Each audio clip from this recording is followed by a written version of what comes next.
Houston, we have a podcast. Diving deep into all things Texans, both on and off the field. Here's Sean Pendergast and Pro Football Hall of Famer, the General, John McClain. Welcome to Houtopia.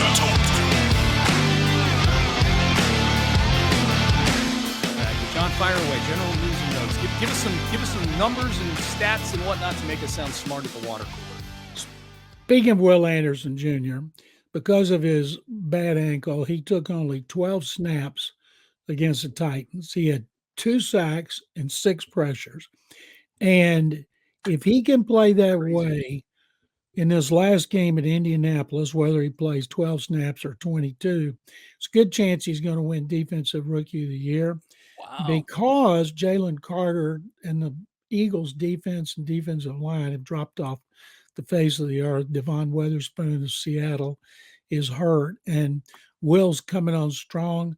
And, it's strange because it's not that the Texans haven't played in prime time. They haven't even played in the late window, which is great for deadlines and those of us who want to work after the game and then go home and watch the other games. But this one, Saturday night, they got the entire national audience to watch them, and it's a great time, not just for C.J. Stroud, but other players, Nico Collins, Will Anderson Jr., Derek Stingley Jr., I hope Jonathan Greenard, as I keep hearing him pronounced, people hear Grenard, that he's able to come back and play and add some more money onto that new contract that's coming. But Will Anderson has got a great opportunity. Another thing, Sean, about him, he has 7 sacks now.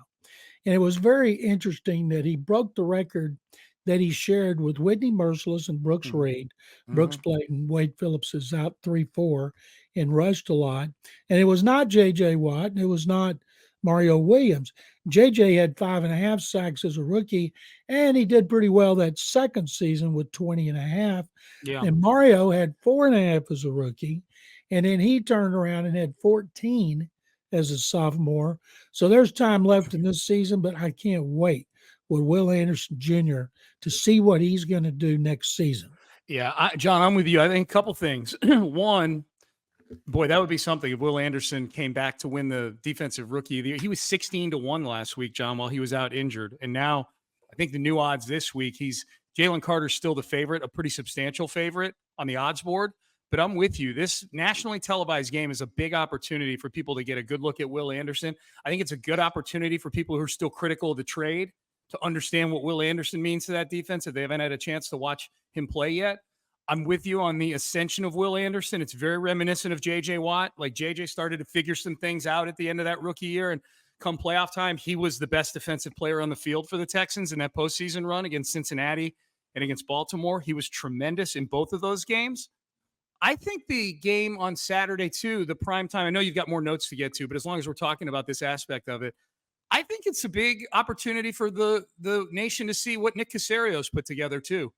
The Texans get a lot of attention because of C.J. Stroud, and I think Nick is one of the front runners for GM or Executive of the Year because of what Stroud has done, and maybe to a lesser degree Anderson, and certainly what the team has done, that the team is in the playoff hunt in Week 18.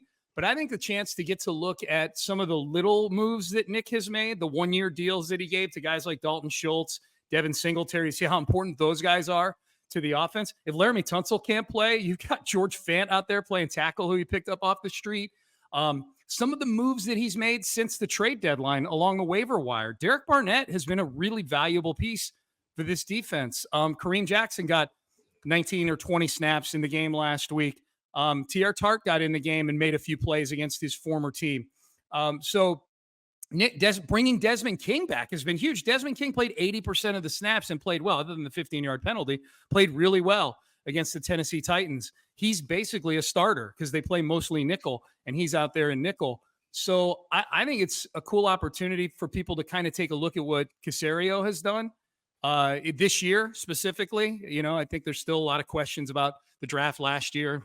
Seeing Kyle Hamilton get named to a bunch of all-pro teams at the end of the year hurts a little bit right now. They could have taken him with that pick that they took Kenyon Green with. But as far as like the moves this year that have affected this team, Nick's had a great season, and I think that'll be on display too. I saw a list on Monday from a national guy who had 5 candidates for Executive of the Year, and Caserio wasn't on there. I hope it was an Okay. oversight, because That's silly. I'll be surprised if he doesn't win it. And he was talking about Eric DeCosta of the Ravens, who's had his quarterback all year, being a leader, and I didn't buy that at all. Also, never forget, right after the draft, another national guy who I should not mention because I know him and I don't want to embarrass him, wrote that the Texans franchise has set themselves back 10 years by making this deal for Will Anderson Jr. and giving up their number one pick, leaving out that they have a number one pick from Cleveland. By the way, Texans should want the Browns to lose this game that doesn't mean anything. Yeah. So it'll help their draft standing to get that first round pick. Anyway, not real quick too, John, on that Cleveland draft thing. Sorry.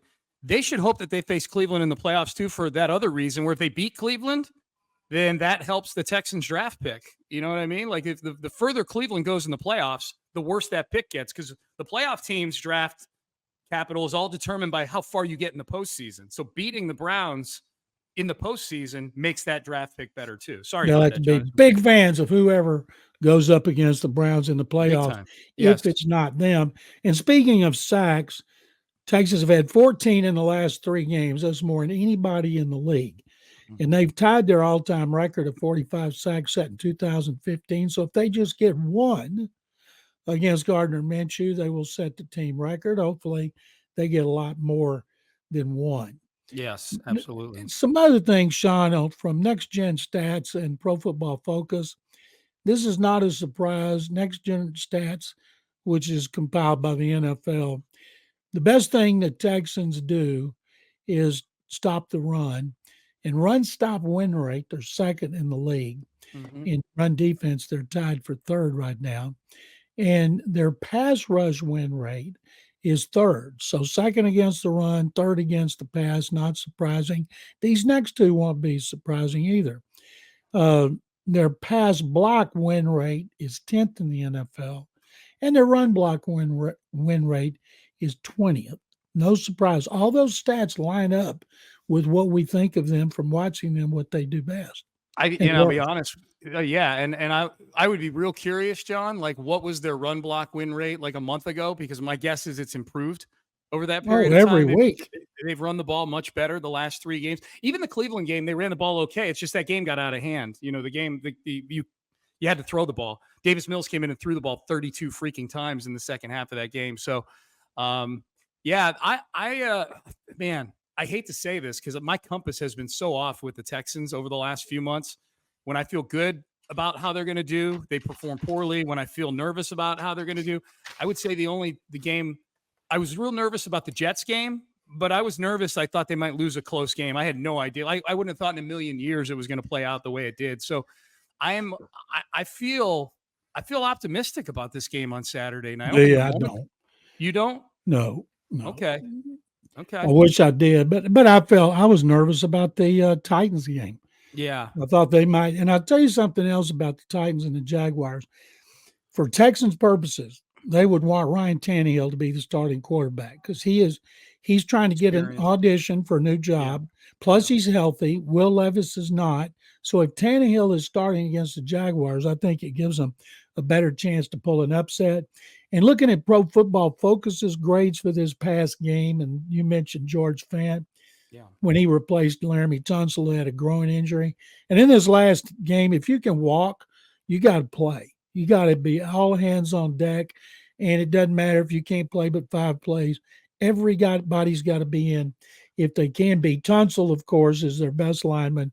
His pass blocking was graded 84.7. His run blocking was 75.2, both number one. Juice Scruggs, according to Pro Football Focus, had his best game as a pass blocker, 82.5. Wow, Michael Dieter, another Nick Caserio pickup who didn't even play at a position for the Dolphins last year, has been their 4th starter, going back to losing Scott Quisenberry. Dieter was 78.6 in pass protection. Shaq Mason 74.3. Charlie Heck 73.8. And this is, we know, we don't need to see these stats. They're much better pass protection than they are run blocking. Tunsil was 75.2, Scruggs 59.8, Shaq 66.5, Dieter 50.8, and Charlie Heck 41.6. And Fant was 75.5 on pass blocking and 53.7 on run blocking. But we know they're better at pass protection than they are run blocking, and that bears out every week. We should, John, next time we use Pro Football Focus, we should lay out for people, because not everybody knows how Pro Football Focus works. Those grades that you're saying, those numbers that you're talking about, the best way to look at that is like you're getting graded in a college course. You know, if you have something that's if you're in the 90s, you're excellent. If you're in the 80s, you're really, really good. 70s, okay. I mean, my dad probably would have gotten mad if I had all 75s back in college, but 75, in the 70s is sort of a B on Pro Football Focus. And then you start to get into the 60s. If you're in the 50s and 40s, man, you're on like academic Charlie probation. Run blocking. Yeah, Charlie Heck's run blocking. You can probably hear me. He's right there. His place is over Maybe there. You whisper. Yeah. Like he lives right below me, so I got to be careful. But turn up all 3 TVs at the same time. There you go. Yeah, but their pass blocking was good. It was by far. I looked at the team Pro Football Focus grades week to week for the Texans. I think Patrick Storm posted those, and it was by far as a team their best week pass blocking at the perfect time, against a team they struggled pass blocking against 2 weeks ago up in Tennessee, mostly because of Juice Scruggs, which is I loved hearing that 82 for Juice Scruggs. The fact that it was against the same personnel and team that he struggled against 2 weeks ago gives me a lot of optimism about him going into year 2, that this is a guy who picks things up quickly and he doesn't make a lot of mistakes over and over again. That's really, really good. As a line, they were 85.3 blocking. Pass blocking last week. That's a B. As a unit. Yeah, it's really good. It was by far their best performance since that stretch early in the year where they didn't give up a sack for a few weeks in a row. So that's great. You got any more notes, John? One more. Okay. Texans are, as I mentioned earlier, tied for 3rd against the run after being last by a long shot last year, 170 yards a game. They're giving up 88.5. This is the first time since 2018 when they were 11-5, won the AFC South, lost to Indy in the playoffs. Yeah. And that was when Romeo Crennel was defensive coordinator, that they've been in the 80s. But if you take it up, let's see, they played 16 games. For the last 14 games, they're averaging 79. Yeah. So they've been great. So I can't wait to see. They're going to shut down Jonathan Taylor, who just hammered them 2 years ago. He was hurt last year. Right. Killed them.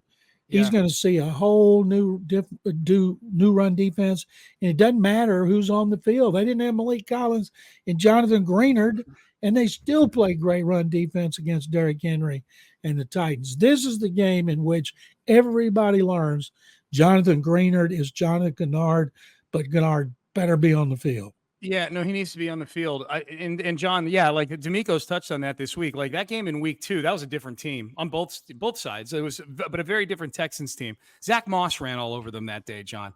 And I like that you go back to week 3. That to me, in terms of just how you assess and handicap the Texans, if you were looking at them purely like, okay, I need to make a prediction about how I think this team's going to do in such and such game, I don't even look at the first 2 games of the year. The Baltimore and Indianapolis games, I don't even look at them. This season started from that the team that we're seeing now, to me, started in week 3 against Jacksonville. And then it just became, they got their legs under them. Then they became a team that just played close games and found ways to win. They've been a little inconsistent over the last month or so, but they put themselves in a really good position. John, I'm curious, and we'll get to the mailbag here in a second. If you think they're going to shut down Jonathan Taylor and they've got C.J. Stroud healthy, why is it that as soon as I mentioned optimism about the game, you're like, oh, no. Because of the mustache. No. Seeing the mustache play too well against him. Who's the mustache? Gardner Minshew. That's been his Minshew. nickname. Okay, yeah. Well, Since his I rookie think year, yeah. the mustache. Gotcha. Okay. I think his had mullet is more glorious than his hair is more glorious. He's played some really good facial. games against them. Not throwing 5 touchdown passes, but just enough to beat him. As he did in the first game, Anthony Richardson ran for 2 touchdowns, then he got hurt and left. Minshew comes off the bench and leads them to a decisive victory. Stroud threw for 384 yards, 2 touchdowns, no interceptions, triple-digit rating, and they still got hammered. Yeah. Yeah. Well, I mean, the dynamics, it was 28-10 at halftime. Like the yardage stats are tough to – it's tough to assess in a game that's so out of hand. I do know this, John. I remember being in the press box for that game in week 2, And at the end of the game, coming over to Clint Stoerner before we went down to go do the post game, and I said, I learned one thing in this game. CJ Stroud's not the problem. Like they got blown out by the Ravens in week 1. It's close at halftime, but they got blown out in the second half. And in that Colts game, they pretty much got blown out. I mean, they were out of it for most of that afternoon. They threatened a little bit in the second half, but couldn't get over the hump. But you could watch the game with your own eyes. They forget about it. It was 384 yards. It could have been, 250. Just watching the throws he made and watching how he read things and watching how he did, and didn't throw any interceptions for 3 more weeks after that too. So yeah, this will be fun. This will be a whole lot of fun on Saturday night. 6 times. That's still the season high. Yeah. That's right. He got sacked a bunch in that game. Thanks for watching. If you enjoyed this video, please don't forget to give it a thumbs up and subscribe to our channel for more content like this. If you want to see more of our videos, be sure to check out our playlist and let us know what you think in the comments below. Also, don't forget to follow us on social media to stay up to date on our latest updates. Links are in the description. Thanks again for watching, and we'll see you in the next video.